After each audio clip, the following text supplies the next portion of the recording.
pihak media kerana Saya tanya sekarang, Faris.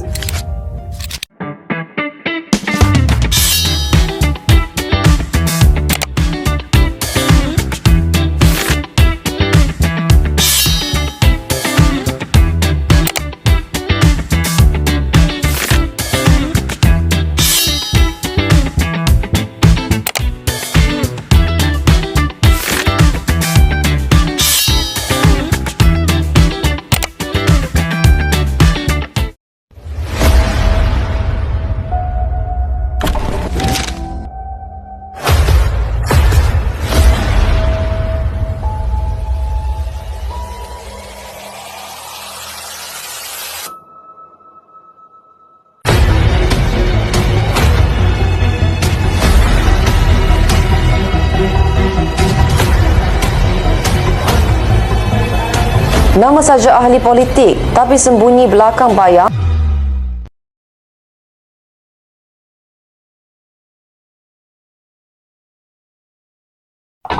Cukup, Faris. Setiap saluran berita asyik sebut nama awak. Setiap kali telefon saya berhubungi, orang tanya saya macam-macam. Sarah, dengar dulu penjelasan saya. Semua ini fitnah politik. Fitnah atau tidak, marah saya pecahlah. Saya seorang doktor. Saya pun kena jaga reputasi saya. Tapi hari ini, saya jadi orang isteri yang bermasalah. Sarah, saya tidak pernah buat apa-apa di belakang awak. Sumpah. Saya mahu percaya, Faris. Tapi, bila awak di depan kamera, mesti ada perempuan. Saya jadi takut, Faris. Sarah, kenapa awak tak tanya saya dulu sebelum awak percayakan semua berita-berita yang bohong itu? Saya tanya sekarang, Faris. Tapi awak sentiasa sibuk dengan mesyuarat, sidang politik. Saya rasa saya bukan isteri awak lagi. Saya minta maaf kalau awak rasa awak terpinggir. Tapi percayalah Sarah, awak satu-satunya dalam hidup saya. Entahlah, Faris. Saya perlukan masa. Saya terlalu penat dengan semua ni.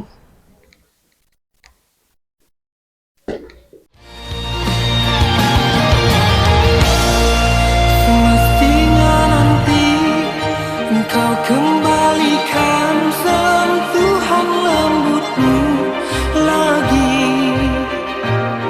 Akan juga nanti angin meniupkan rindu padamu. Semestinya nanti engkau kembalikan Hai Faris, teman jauh nampak. Ayah tengok kamu ni macam banyak masalah aja.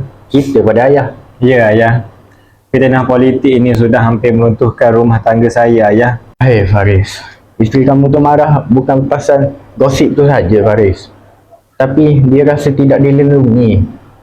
Ya, tapi saya tak boleh nak kawal semua berita-berita yang mengarut tentang saya itu, ayah. Kamu boleh Faris. Ingat, walaupun kamu tak ahli politik, tapi dekat rumah isteri kamu masih perlukan kamu. Ya, saya tahu saya terlampau sibuk mempertahankan maruah diri sampai saya lupa untuk menjaga hati seorang isteri. Betul Faris, kamu kena ingat perempuan ni dia perlukan keyakinan, bukan janji kosong. Kamu kena duduk dan faham apa yang dia nak. Ya, saya janji saya akan memperbaikinya. Saya tak mahu kehilangan dia dalam hidup saya. Dia merupakan batu loncatan kepada kejayaan saya selama ini. Ingat Faris, fitnah ni dia boleh sembuh dengan kebenaran, tapi luka di hati hanya boleh sembuh dengan kasih sayang kamu saja.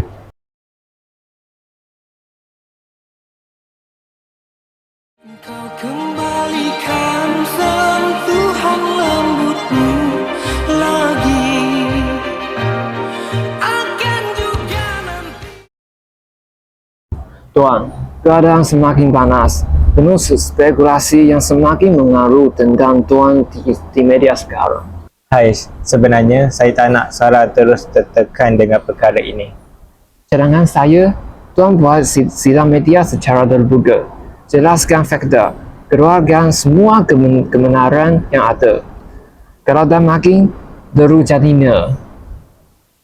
Saya setuju, tetapi keluarga saya macam mana? Tuan perlu nyatakan pendirian jelas bahawa keluarga adalah keutamaan Tuan. Baik, tapi sebelum tu saya rasa saya patut berjumpa dengan Sarah terlebih dahulu. Itu saya lagi setuju Tuan. Tuan perlukan sokongan Puan Sarah.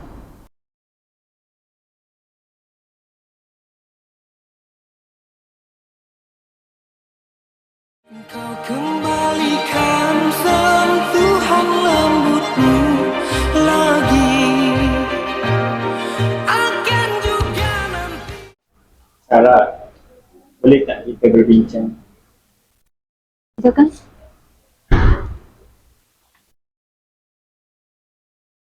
Sarah, saya sedar saya gagal menjadi seorang suami yang peka. Saya sibuk mempertahankan diri di luar sampai lupa awak yang tertekan di dalam. Saya bukan apa, Faris. Saya cuma takut kehidupan kita jadi tak tenang. Saya faham sekarang.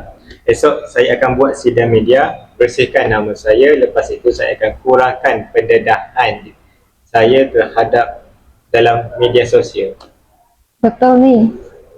Ya, saya mahu rumah ini menjadi tempat yang aman, bukan tempat yang penuh dengan tekanan. Kalau begitu, saya akan sentiasa di sisi awak.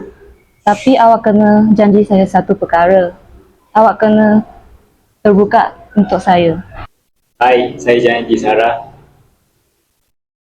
Apa kata kita pergi bercuti? Kemana? Akan juga nanti angin meniupkan rindu padamu. Semestinya nanti engkau kembalikan sentuhan lembutmu lagi. Akan juga nanti angin meniupkan rindu padamu. Semestinya nanti engkau kembalikan sentuhan lembutmu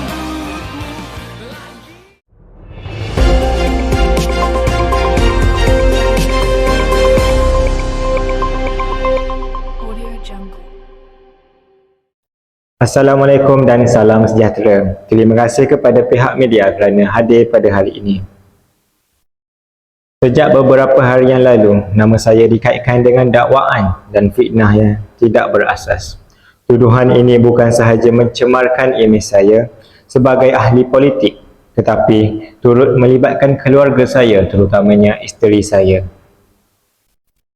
Saya ingin nyatakan dengan jelas dan tegas bahawa semua dakwaan tersebut adalah tidak benar dan fitnah semata-mata. Saya tidak pernah terlibat dalam sebarang hubungan yang tidak bermoral dan salah di sisi agama. Namun, fitnah tersebut masih lagi disebarkan di khalayak ramai. Namun, pada hari ini, saya bukan hanya berdiri sebagai seorang ahli politik. Saya berdiri sebagai seorang suami dan seorang ketua keluarga. Isteri saya tidak pernah terlibat dalam dunia politik. Dia tidak sepatutnya menanggung tekanan, cemuhan dan tuduhan akibat fitnah terhadap saya. Saya akan mengambil tindakan undang-undang terhadap pihak yang menyebarkan fitnah. Pada masa yang sama, saya akan menyusun semula keutamaan hidup saya, iaitu memastikan keluarga di hadapan sebelum sesuatu perkara. Saya juga ingin memohon kepada pihak media agar melaporkan berita dengan adil dan beretika.